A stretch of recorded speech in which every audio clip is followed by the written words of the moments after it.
Elizabeth Bush. I'm a writer, editor, and I formerly worked at a publishing company. At Ethereal Books, we talk about the ins and outs of writing, editing, and publication. If this sounds like your kind of content, please consider liking and subscribing. Today, I'll be talking about paragraph spacing. Most specifically, I'll be talking about how your paragraphs make or break it for your reader.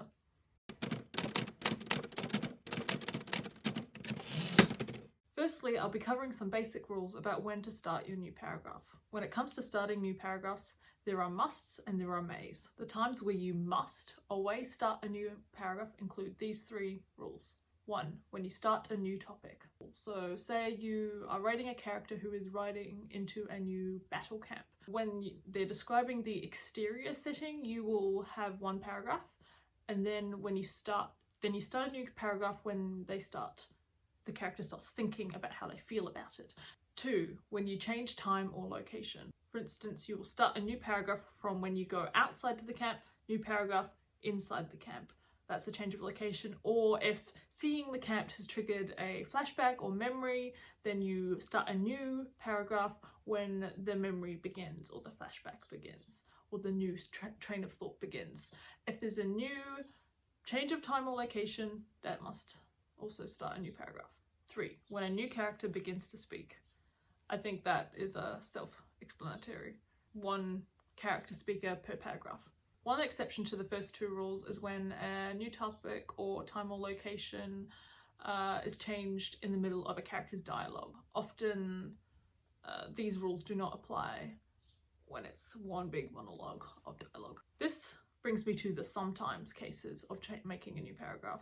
1. When the speech is running too long. Usually you don't want long speeches in stories, but if it's really necessary, for instance, a character's telling an important story around the campfire, then it may be necessary to have a longer speech dialogue. And in those cases, it's good to break up those long dialogues, sometimes perhaps with little moments of action in between, to make it not only more authentic but give the reader a break, because white space on the page psychologically for a reader really helps them. And 2, to emphasize something for dramatic effect.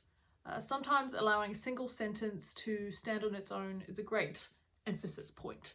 It controls the pacing of the story, and it can be especially dramatic if it's in between a huge paragraph before and after, and then there's just 1 very dramatic sentence. But be wary that you don't want to do this too often, because it loses its dramatic effect if used too often. That its power comes from the scarcity of its use. So use it sparingly. It does work really well, but only if you don't use it too often. Now this brings me to why we must control our paragraphs and how this affects the reader. Pacing and clarity. General rule: long paragraphs make the pacing slower and short paragraphs make the pacing faster. Long paragraphs can be quite hard for the reader.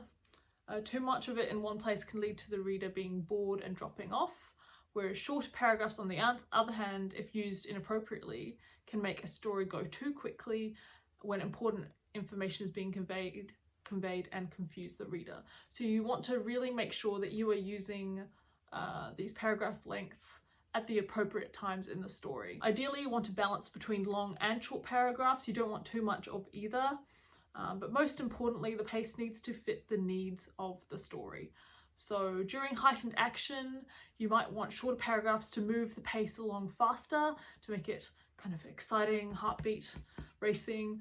But during perhaps a reflective moment in the story, a rest in the conflict, during a revelation where you really want the reader to take in this information, longer paragraphs may be appropriate to convey a slower pace of the character's life at that point. It really just depends on what you want the reader to be going through at that time and how that you want them to be absorbing the information. So yes, a balance between both is crucial. You do not want too much of either. Bonus tip: eliminate entire paragraphs if they don't advance the plot, reveal character, elicit reader emotion, establish change or maintain tone, or portray setting. That's all my tips for today. If you want more inside tips on writing, editing, and publication, please consider liking and subscribing. New videos every Monday. Until then, keep on writing.